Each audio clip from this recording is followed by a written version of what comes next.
मोहरीच्या तेलाचा आणि तुरटीचा करा हा चमत्कारिक उपाय. तुमच्या आयुष्यात कोणतीच अडचण येणार नाही. अनेकदा असं घडतं की आपल्या आयुष्यात संकटाची मालिका सुरूच असते. एक झाले की एक संकट येतच असतात. मनाला शांती लाभत नाही. त्यासाठी वास्तुशास्त्रात मोहरीचं तेल आणि तुरटीचे काही उपाय सांगण्यात आले आहेत. त्याबद्दल आज आपण जाणून घेणार आहोत. वास्तुशास्त्रानुसार अनेक कारणांमुळे आपल्या घरात नकारात्मक शक्ती तयार होते.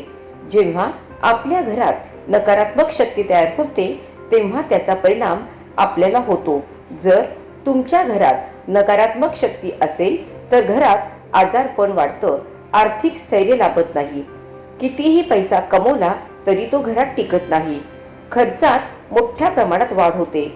एवढंच नाही तर काहीही कारण नसताना सारखे भांडण होतात. जर समजा तुम्ही कर्ज घेतलं असेल तर ते देखील लवकर फिटत नाही. तुम्हाला व्यवसायामध्ये तोटा होतो. लोक उधारीचे पैसे देत नाहीत, त्यामुळे तुम्ही अडचणीत येतात. घर एक प्रकारचे अस्थिर बनतं. एवढंच नाही तर तुमची सारखी चिडचिड होते. घरात आल्यानंतर तुम्हाला अचानक अस्वस्थ वाटू लागतं. हा सर्व नकारात्मक ऊर्जेचा देखील परिणाम असू शकतो.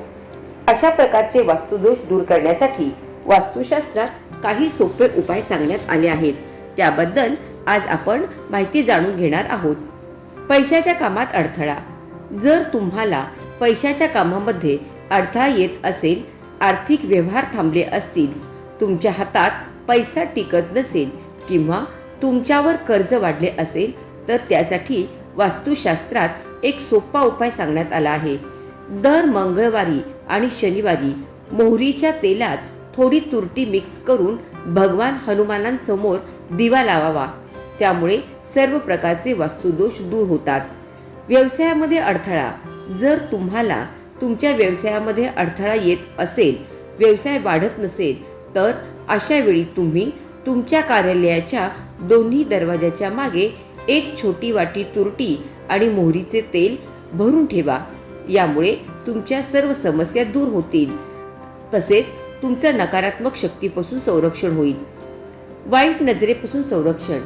जर तुम्हाला असं वाटत असेल की तुमच्या घराला किंवा तुमच्या कुटुंबातील एका सदस्याला कोणाची तरी नजर लागली आहे तर अशा वेळी तुम्ही एका वाटीमध्ये मोहरीचं तेल आणि तुरटी एकत्र करून ते 7 वेळा संबंधित व्यक्तीच्या डोक्यावरून उतरावे आणि त्यानंतर ते तेल व तुरटी वाहत्या पाण्यात सोडून द्यावी. या उपायांमुळे संबंधित व्यक्तीच्या मागे असलेली सर्व इडापिडा दूर होते. त्यांचं मन स्थिर राहतं असं वास्तुशास्त्रात सांगण्यात आलेलं आहे.